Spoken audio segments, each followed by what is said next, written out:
Você tocou nesse ponto aí do ministro do Milton Ribeiro, né, que teve aquela frase aí esses dias atrás. Para dizer pouco, infeliz frase, né? É. Aquela ideia ali meio errada, né, da situação. Ele até comentou, mais ou menos, ele estava comentando que a criança com deficiência, quando você tenta incluir ela na escola, ela acaba atrapalhando os demais, né? O que isso seria? Você até estava comentando comigo aqui um pouco antes, doutora, sobre o capacitismo, né? A gente estava conversando sobre isso aqui. O que seria esse capacitismo? O capacitismo, né, ele pode ser considerado uma atitude discriminatória em relação às potencialidades da pessoa com deficiência. Né? Infelizmente, assim, na nossa sociedade, a gente ainda tem essa visão, e isso nós não podemos negar, né, de que muitos veem as pessoas com deficiência como menos. Né, como, ela não vai conseguir fazer isso, ou então, mas olha, tão bonita, mas pena que não tem um braço, né, então isso tudo é o capacitismo, quando você tenta, com a sua régua, escolher um local para colocar aquela pessoa com deficiência e não reconhece todas as potencialidades que ela tem para se desenvolver, tanto quanto qualquer outra pessoa. Uhum. A fala do ministro vai, inclusive, contra o próprio Estatuto da Pessoa com Deficiência, o EPD, que foi promulgado em 2015.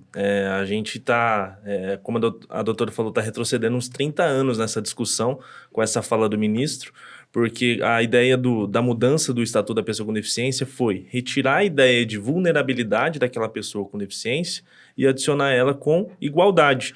Tanto que, a partir do EPD, a pessoa com deficiência agora tem plena capacidade, em regra, para todos os atos da vida civil, né? Ela pode casar, ela pode cuidar do próprio planejamento familiar, tem direito à adoção, tanto como adotante como adotado, né?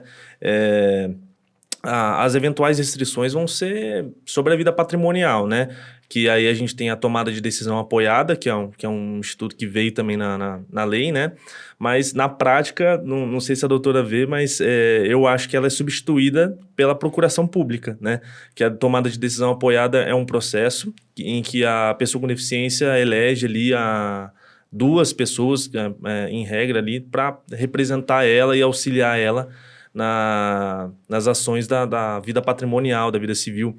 Mas isso, em prática, a pessoa com deficiência vai até um cartório, elabora uma procuração pública e passa a ter 2 representantes para fazer esse auxílio, né? Então, acaba não acontecendo muito, não sei se a doutora vê na promotoria. Não, na minha promotoria não... Como eu não tenho uma atuação específica na parte da pessoa com deficiência, do adulto, né? Seria ali em relação à criança e adolescente, que de regra vai estar sob a guarda de algum familiar, então eu não tenho contato. Mas o que de regra eu percebi é que as pessoas ainda estavam muito tendentes aos processos de interdição ainda, né? Então essa tomada de decisão apoiada, ela ficava um tanto quanto perdida ali. Principalmente em pessoas com síndrome de Down, né? Sim. Que é criado, assim, muito preconceito que eles não são capazes, enfim, mas tem muita gente aí com síndrome de Down que é plenamente capaz, você vê, assim, que consegue fazer muita coisa, né? Sim, em regra, inclusive para a lei, elas são plenamente capazes, elas têm total capacidade para fazer o que quiser na vida delas. Essa que é a ideia que o EPD trouxe, né? E eu acho que a gente também tem que se forçar a pensar assim, por mais que a sociedade carregue esse preconceito do capacitismo, né? Mas a gente tem que se forçar a pensar de outra forma. Cara, e tocando nesse assunto do capacitismo agora, a gente pode perceber, eu pelo menos percebo muito, assim, que na prática, na realidade, isso acontece muito, cara. Eu vivo isso com pessoas da minha família, né? Com uma pessoa da minha família, que tem deficiência, criança, né? E na escola, as escolas geram uma certa... Uma resistência, né? Mesmo. Quando você vai matricular a criança e tal, eles ficam principalmente a particular, do ramo privado, né? Eles tentam empurrar essa criança para outra escola. Aqui a gente não consegue, aqui a gente não tem estrutura para isso, a gente não dá conta dessa parte, né? A gente vai ter que ver o que vai fazer, não é tão fácil assim.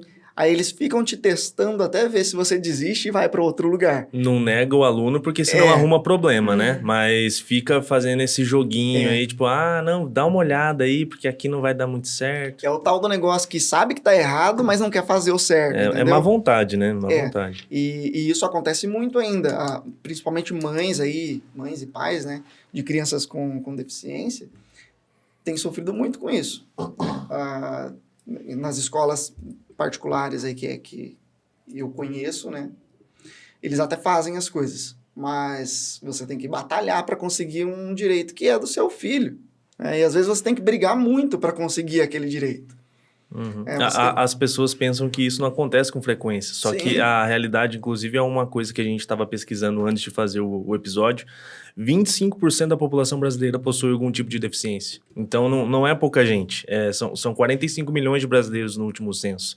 Então, é muita gente. E aí vocês, os ouvintes nossos, imaginem o tanto que isso acontece na realidade. Porque não é uma minoria separada. É muita gente no Brasil. E o assunto veio muito a calhar também por causa do Agosto Laranja, que a gente passou agora, hoje é 1º de setembro, mas a gente passou agora pelo agosto, que é o mês de conscientização e prevenção de deficiências, né? Da movimento das APAES aí.